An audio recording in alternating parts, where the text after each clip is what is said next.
Meet Gigantopithecus, the single strongest ape that has ever walked the earth. 3 meters tall, powerful enough to send an entire herd running in terror. Whole troops of them marched across ancient Asia like a walking army.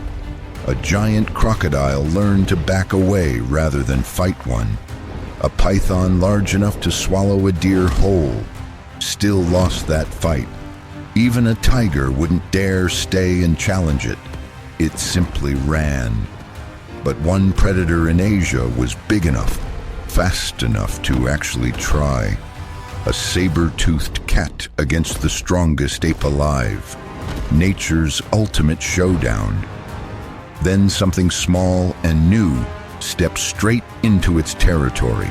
A human carrying nothing but a sharpened stone in one hand. For 2 million years, giant and human shared the exact same ground. 90 years after its discovery, we have still never found its skull. All we have are its teeth. And in 2024, they gave up their darkest secret.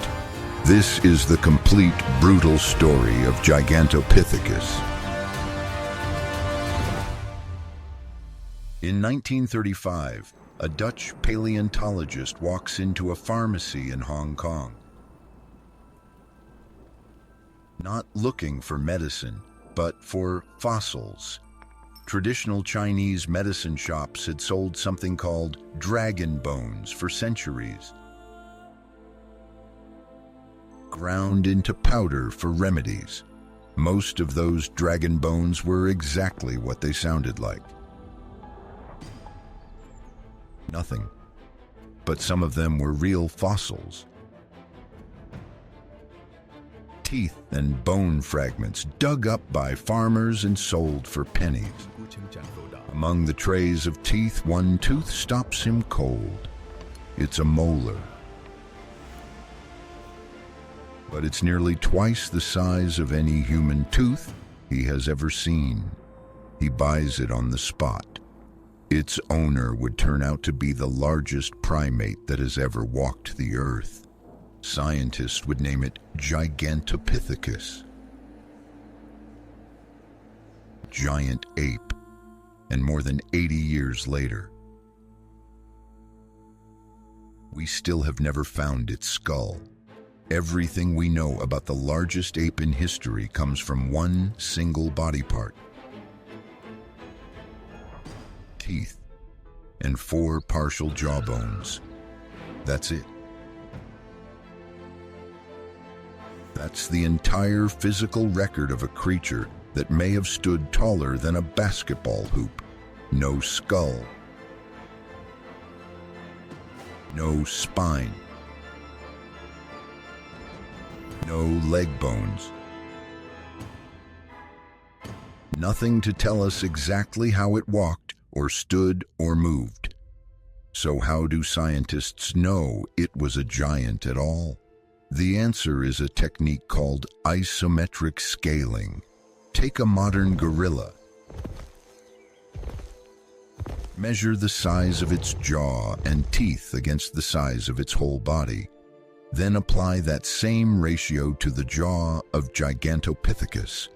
The math is straightforward. The result is almost unbelievable.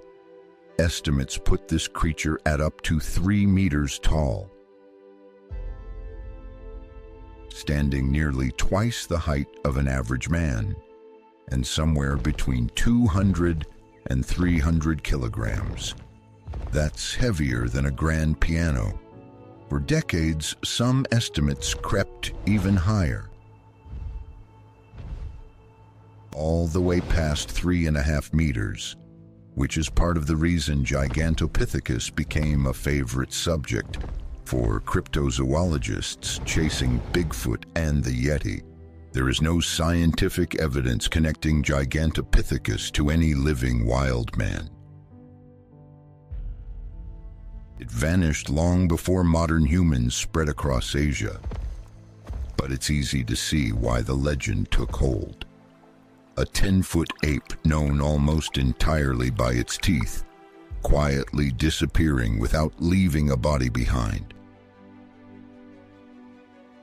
That's the recipe for a myth. The real story, though, is stranger than the legend. Almost every Gigantopithecus fossil comes from one specific kind of place. Limestone caves in southern China and Southeast Asia. Caves that once served as dens for hyenas and porcupines. Animals that dragged bones inside, gnawed on them, and left teeth scattered across the cave floor. Southern China's soil is acidic and humid. Conditions that dissolve bone almost as fast as it's buried. Teeth coated in hard enamel survive. Bone almost never does. That's the accident of geology that shaped everything we know and don't know about this animal. Von Königswald himself was no stranger to spectacular discoveries. Just a few years after buying that first Gigantopithecus tooth, he would also help recover some of the most important Homo erectus fossils ever found on the island of Java. Two of the biggest chapters in human evolution. A giant ape and an early human ancestor, passed through the hands of the very same scientist. He couldn't have known it yet, but the giant tooth in his collection and the human fossils he'd later dig up were pieces of the very same unfolding story. Word of his discovery spread quickly through the small world of paleontology. Other researchers began combing through pharmacy inventories across Hong Kong, mainland China, and Vietnam, searching for more dragon bone teeth hiding among ground-up remedies. It was an unusual, almost accidental method of fossil hunting. Paleontology conducted one pharmacy shelf at a time. Each new tooth added another data point to an increasingly strange picture. Some teeth were worn down almost flat, clearly from older individuals that had spent decades chewing tough plant matter. Others were barely worn at all. Juveniles still growing into the enormous jaw they'd eventually carry. Taken together, the collection told researchers something important. This wasn't a single unlucky population wiped out in some isolated event. This was a stable, breeding, multi-generational species, thriving across a wide territory for an enormous span of time. Over the following decades, researchers combed through pharmacy shelves and cave floors across China and Vietnam. They eventually recovered nearly 2,000 isolated teeth and 4 lower jawbones found intact in cave sediment. Each new jawbone confirmed the same picture. Massive, thick enameled teeth, built for grinding down tough plant material. Molars flatter and wider than any living ape's. A jaw deep enough to anchor muscles capable of crushing through fibrous stems and hard-shelled fruit. This was not a lean, agile predator. This was a slow, powerful plant processing machine. Genetic analysis extracted from ancient tooth enamel proteins in 2019 finally gave Gigantopithecus a family tree. It belongs to the same branch as modern orangutans, making the orangutan its closest living relative. That branch split apart somewhere between 10 and 12 million years ago, which means Gigantopithecus and the orangutan share a common ancestor roughly as old as the split between humans and gorillas, 2 branches from the same tree. One stayed small and flexible, The other grew into a giant. The giant branch would eventually be known as Gigantopithecus blacki, named after Davidson Black, a scientist who never actually held the type specimen himself. Von Koenigswald, the man who bought that first tooth, gave it its scientific description in 1935. He named the species after his colleague. A small tribute inside a very large discovery. Fossils of a smaller, earlier relative, sometimes called Indopithecus, turn up even further west in the foothills of the Himalayas. That older cousin lived millions of years before the Chinese giant. A hint that this lineage had deep, tangled roots across Asia. But it's the Chinese branch, Gigantopithecus blacki, that grew to record-breaking size. And it's blacki whose story we're following today. By the 1950s and 60s, cave systems in Guangxi province in southern China were producing jawbone after jawbone. The Liucheng cave alone yielded 3 of the 4 known mandibles, each one nearly identical in shape. Each one confirming the same staggering proportions. Vietnam added its own finds. Isolated teeth, turning up in cave sediment just south of the Chinese border. For a creature this size, the fossil record is almost insultingly thin. Imagine trying to reconstruct an elephant using nothing but a bag of its teeth.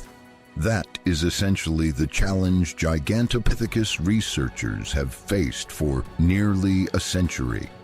And yet, piece by piece, tooth by tooth, a picture has slowly come into focus. Not a monster. Not a myth. But a real, living, breathing giant that once shared the forests of Asia with our own ancestors. A giant that lived far longer than our own species has existed, and one whose disappearance is only now, in the last few years, finally being explained. To understand how it disappeared, though, we first need to understand how it lived, and that means going back past the age of humans entirely, to the world where this giant first evolved, a world of dense, humid forest, long before anyone walked upright on 2 legs, a world Gigantopithecus would come to dominate, simply by being enormous. Let's go there now. Around 12 million years ago, the forests of Asia were home to a wide, sprawling family of great apes. This was the Miocene epoch, often called the Age of Apes. Dozens of ape species roamed across Africa, Europe, and Asia. Far more diversity than exists among apes today. Somewhere in this crowded family tree, one branch split away from the ancestors of modern orangutans.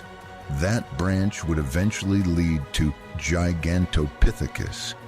We don't know exactly what triggered its transformation into a giant, but we know what giant size buys an animal in the wild. Almost total immunity from predators. A 300-kilogram ape has essentially nothing left to fear except starvation. No tiger, no leopard, nothing in the Asian forest could seriously threaten an adult Gigantopithecus. Size also comes with a brutal trade-off, though. A body that large needs an enormous, constant supply of food. Modern gorillas, at a fraction of Gigantopithecus's estimated size, already spend most of their waking hours eating. A creature 3 times heavier would need even more. far more, which meant Gigantopithecus could only survive in one kind of place. A forest rich and reliable enough to feed a giant year-round. Luckily for it, southern China and Southeast Asia offered exactly that. Subtropical evergreen forest, warm and wet for most of the year, producing fruit almost continuously.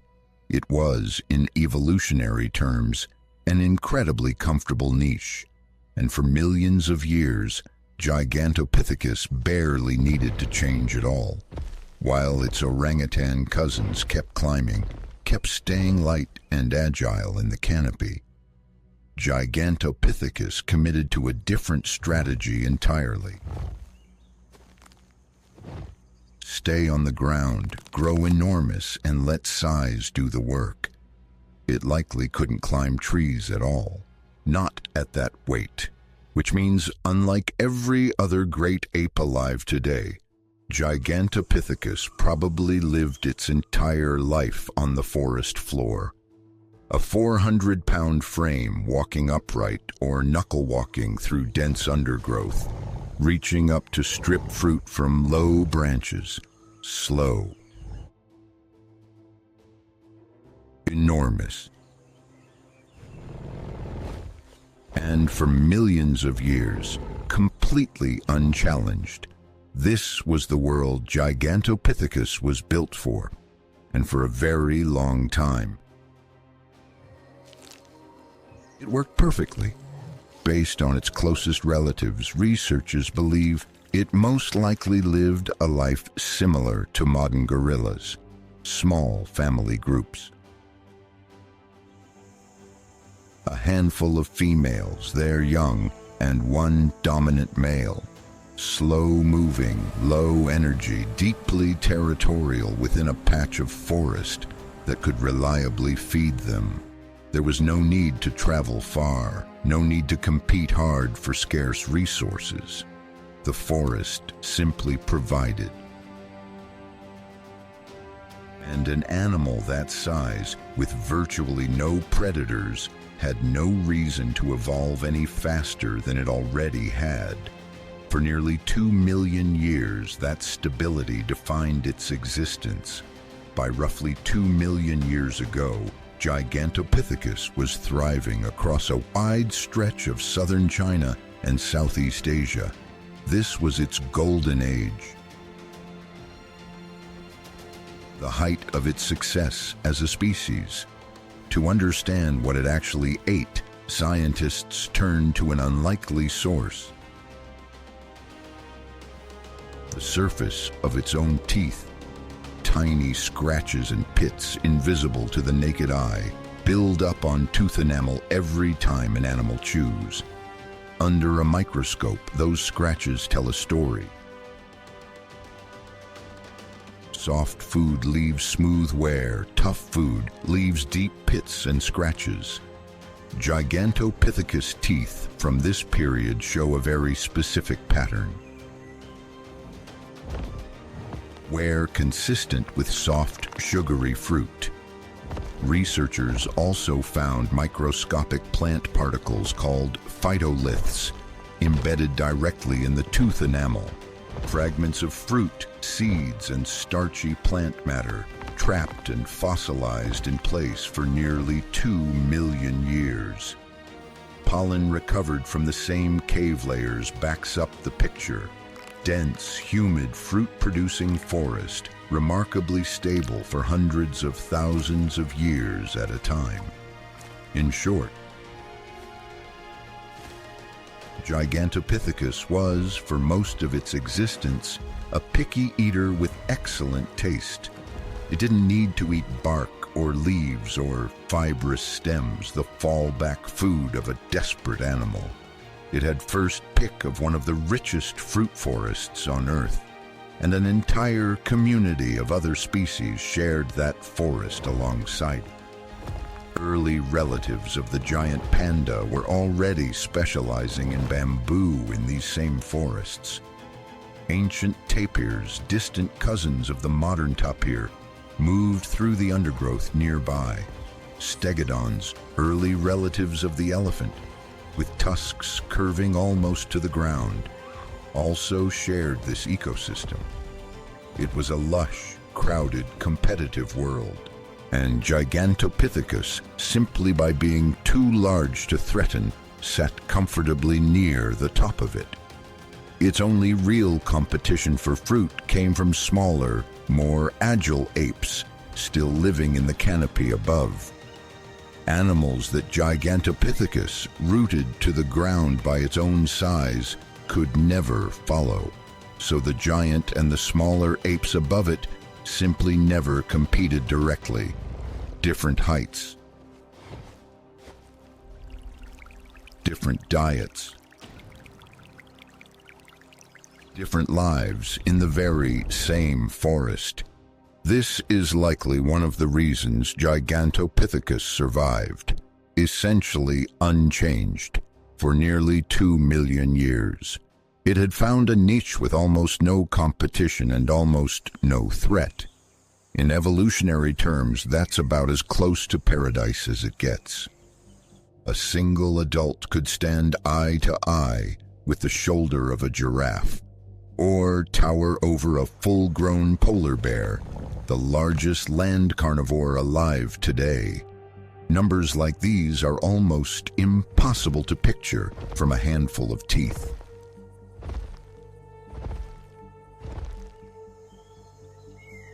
Which makes finding them at all the more astonishing. At its peak, this ecosystem stretched across a vast strip of southern China into what is now Vietnam and beyond. Fossil evidence shows Gigantopithecus populations spread widely, but always tied to one requirement: dense, fruit-rich, subtropical forest. Wherever that forest existed, the giant could survive. Wherever it didn't, the giant simply wasn't there. This tight dependence on one type of habitat would later prove to be its greatest weakness. But for nearly 2 million years, that weakness never mattered, because the forest itself never seriously changed. Not every jawbone found is identical in size, either. Some are noticeably larger than others, even accounting for individual variation. The most likely explanation is sexual dimorphism. Males growing significantly larger than females, much like modern gorillas. If that's correct, only the biggest males may have approached that upper estimate of 3 meters tall. Females, and possibly younger males, were likely closer to the size of a large grizzly bear standing upright, still enormous. Just not quite record-breaking. Population density is much harder to estimate than size. Fruit-rich forest can only support so many 300-kilogram animals per square kilometer, which means Gigantopithecus was likely never abundant, even at its peak. A rare, scattered giant rather than a common sight. Rare enough that entire cave systems sometimes preserve only a single tooth out of centuries of accumulated sediment. Every fossil, in other words, represents an enormous stroke of luck. The right animal dying in the right place, its remains washed into the right cave, preserved by the right chemistry for 2 million years, until the right scientist happened to find it. It's remarkable that we know anything about this animal at all, and the ecosystem around it was just as strange as the giant itself. Alongside Gigantopithecus and the early giant panda, southern China's forests were also home to giant tapirs, nearly twice the size of their modern descendants. Ancient hyenas patrolled the forest edges, scavenging whatever carcasses they could find. None of them, though, could seriously threaten a healthy adult Gigantopithecus. At the top of that particular food chain, size alone was the only rule that mattered. Carbon isotopes trapped in the tooth enamel add one more layer to the picture. Different plants absorb carbon slightly differently depending on how they photosynthesize. By measuring that signature in fossil teeth, scientists can tell broadly whether an animal ate mostly fruit and leaves or tougher grassland vegetation. Early Gigantopithecus populations show an overwhelming forest fruit signature almost without exception. It's a chemical fingerprint of paradise. A species that, for most of its existence, never had to compromise on its diet at all. But even paradise has an expiration date, because roughly 1,700,000 years ago, something new entered these same forests. Something walking upright on two legs carrying simple stone tools. Homo erectus. Compared to Gigantopithecus, Homo erectus was almost laughably small. Barely a fifth of its body weight, but it carried something the giant never needed. Flexibility. Homo erectus wasn't tied to one type of forest or one type of food. It ate meat, plants, roots, insects, whatever the local environment offered. It used simple stone tools to butcher carcasses and process tough food that its teeth alone couldn't handle. And it kept moving, spreading across Asia in a way Gigantopithecus, anchored to its lush forest, never did. For a long stretch of time, these two very different species simply coexisted. There's no fossil evidence of direct conflict between them. No reason to think Homo erectus hunted an animal that size. An adult Gigantopithecus, at up to 300 kilograms, was almost certainly too dangerous and too well armored in raw strength to be worth the risk. More likely, the two species simply avoided each other. Different diets, different strategies, sharing the same forest without ever truly competing. But of the two, only one was built to keep changing as the world around it changed. And that difference would eventually decide everything. Over the following million years, Homo erectus continued to spread and diversify across Asia. Some populations pushed north into cooler climates. Others island hopped through Southeast Asia, reaching as far as Java. Evidence of controlled fire begins appearing in East Asian cave sites during this same period. Fire meant warmth, protection, and food that was easier to digest. Another tool in an already flexible survival kit. At a cave complex called Zhoukoudian, near modern Beijing, thick layers of ash and burnt bone accumulate over hundreds of thousands of years. This population, sometimes called Peking man, represents one of many regional varieties of Homo erectus scattered across the continent. Their brains, on average, were noticeably larger than the earliest Homo erectus populations that first left Africa. Bigger brains, more complex tools, more organized use of fire and shelter. Each generation inching further from the one before it. Different populations, isolated by mountains, rivers, and vast distances, began developing their own local tool traditions. Some regions favored simple, sturdy choppers. Others developed more refined hand axes, symmetrical and carefully shaped. This regional experimentation is a hallmark of a species built to keep changing. Every new environment Homo erectus entered demanded a slightly different solution. And it kept finding one. Compare that to Gigantopithecus, living less than 1,000 kilometers away, in forests that hadn't meaningfully changed in over 1 million years.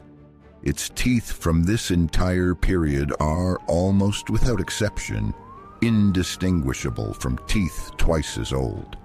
Two species sharing a continent. One rewriting its own survival strategy every few generations, the other repeating the exact same formula, unchanged, for 2 million years. Stone tool technology slowly improved, generation after generation. Meanwhile, deep in the forests of southern China, Gigantopithecus barely changed at all. Its teeth from 1 million years ago look almost identical to its teeth from 2 million years ago. Same size, same shape, same diet. In evolutionary terms, it had become something close to a living fossil. A species frozen in a formula that had always worked. Further west and north in what is now Siberia, another human lineage was quietly living out its own long story. Scientists call them Denisovans. A population known almost entirely like Gigantopithecus from Fragments, a finger bone, a handful of teeth. Genetic evidence suggests some Denisovan populations lived in parts of Asia for well over 200,000 years, which means for at least some of that time, two very different giants of the fossil record, one human, one ape, may have shared the same continent, if not the same forests. Humans, in all their forms, kept experimenting, kept adapting, kept spreading into new environments. Gigantopithecus kept doing exactly what had always worked, and for another 1 million years, that was still enough. But the world underneath that stable forest was about to shift. Throughout the early and middle Pleistocene, Earth's climate had been unusually stable across southern China. Consistent monsoon rainfall, consistent temperatures, consistent forest cover, year after year. But global climate is never permanently stable. And starting several 100,000 years ago, that consistency began to break down. Monsoon patterns across East Asia grew more erratic. Wet seasons became less reliable. Dry seasons stretched longer than they used to. The dense, unbroken evergreen forest that Gigantopithecus depended on began fragmenting. In its place, a mixed patchwork emerged. Pockets of forest broken up by more open, seasonal woodland and grassland. Pollen records from cave sediment layers of this period confirm the shift directly. Tree pollen, dominant for nearly 2 million years, begins sharing space with pollen from grasses and open country shrubs.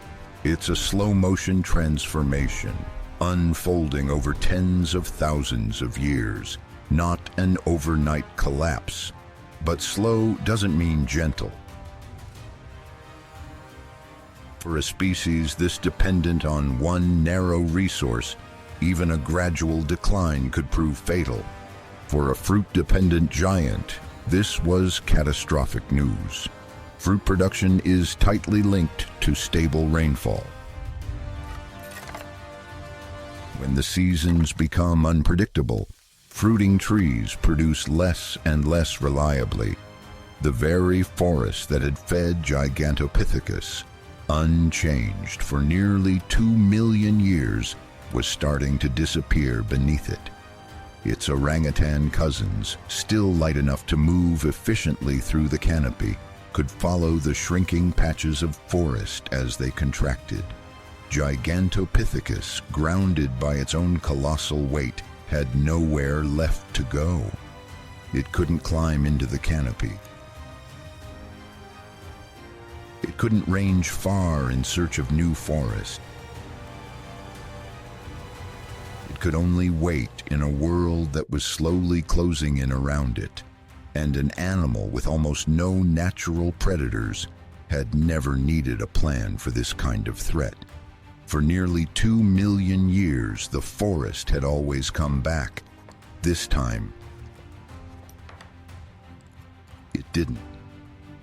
In 2024, an international team of researchers published the most detailed timeline yet of what happened next. They analyzed sediment and fossils from 22 cave sites across the Chongzuo region of southern China, using 6 different dating techniques, cross-checked against one another for precision. Those techniques included luminescence dating, which measures how long ago quartz grains in the cave sediment were last exposed to sunlight, and uranium series dating, which tracks the slow, predictable decay of radioactive elements trapped inside the teeth themselves.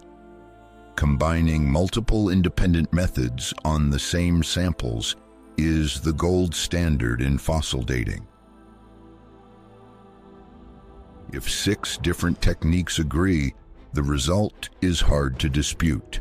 Across 22 cave sites and thousands of individual samples, the team built the most detailed extinction timeline ever produced for this species. The results pushed the story in an unexpected direction. For decades, scientists had assumed Gigantopithecus survived until roughly 100,000 years ago. The new dating told a different story entirely. The youngest confirmed Gigantopithecus fossils date to between 295,000 and 215,000 years ago, nearly twice as long ago as previously believed, which means the giant's disappearance wasn't sudden and it wasn't recent. It was a slow decline, stretched across tens of thousands of years. The same research team studied something else hidden in the final generations of teeth. Microscopic wear patterns and chemical signatures locked inside the enamel. The oldest, healthiest populations, those wear patterns were smooth and consistent. A diet of reliable, easy fruit. In the youngest fossils, right before the species vanishes from the record, that pattern changes. More pits, more scratches, more of the rough, irregular wear caused by tough, fibrous fallback food, bark, twigs. The kind of food an animal only eats when it has run out of better options. Chemical signatures in the same teeth point to chronic nutritional stress in the final populations. This wasn't a species that vanished overnight in some single dramatic catastrophe. It was a species running slowly out of food, generation after generation, for tens of thousands of years. Its own greatest strength had become its fatal weakness. The very size that had made it nearly untouchable for 2 million years also made it impossible to adapt fast enough when the world changed underneath it. It couldn't shrink. It couldn't switch diets quickly. It couldn't retreat into the trees like its smaller cousins. It could only keep eating whatever tough, low-quality food remained for as long as its enormous body could survive on it. And then, sometime between 295,000 and 215,000 years ago, It simply stopped. No final fossil marks the last individual. There's no way to know exactly when or where the very last Gigantopithecus took its final breath. The record just goes quiet. Meanwhile, in the very same region, orangutans, its closest living relatives, survived. Not by fighting off the changing climate, but by shrinking, by staying light enough to keep following the shrinking forest into the treetops. Flexibility had won. Specialization, however successful it had once been, had finally run out of road. It's a pattern that shows up again and again across the history of life on this planet. Being perfectly adapted to one world is no guarantee of surviving the next one. Somewhere in the deep forests of southern China, small bands of Homo erectus and later other human populations continued moving through landscapes the giant had once ruled. They likely never saw a living Gigantopithecus. By the time modern humans reached the region in large numbers, it had already been gone for well over 100,000 years. And yet, across Asia, old stories persist. Tales of enormous hair-covered wild men roaming remote mountains and forests. There's no evidence connecting those legends directly to Gigantopithecus. The timeline simply doesn't allow it, but it's hard not to notice the shape of the coincidence. A real giant, once genuinely enormous, genuinely real, reduced by time to almost nothing. Today, all that's left of the largest ape that ever lived fits inside a handful of museum drawers. Nearly 2,000 teeth, 4 jawbones, and not a single skull. Researchers are still actively searching cave systems across southern China and Vietnam today, hoping for one thing above all else: a skull. Or better yet, a more complete skeleton, still articulated, still intact. Every expedition carries that same hope. The chance to finally see the face of the largest ape that ever lived. So far, that skull remains missing, which means, in a strange way, Gigantopithecus is still being discovered. Its story isn't finished yet. Every few years, another tooth surfaces, another cave gets excavated, another small piece gets added to an already staggering picture. And every new piece confirms the same thing. This was real, not a myth pieced together from folklore and fear, but an actual, enormous, living animal that shared its world with our own ancestors for nearly 2 million years. It never hunted us, never threatened us. It simply existed quietly in its own corner of the forest, until the forest itself disappeared. If you compressed Gigantopithecus's entire 2 million year run into a single 24-hour day, its final decline would occupy only the last few minutes before midnight. For nearly the entire day, it thrived, unchanged, untouchable. And then, in just a few minutes, the world it had built its whole existence around simply closed the door on it. No face has ever been reconstructed from an actual Gigantopithecus skull, because no skull has ever been found. Every image you've ever seen of this animal is an educated guess built entirely from teeth and a handful of jawbones. It ruled the forests of Asia for nearly 2 million years.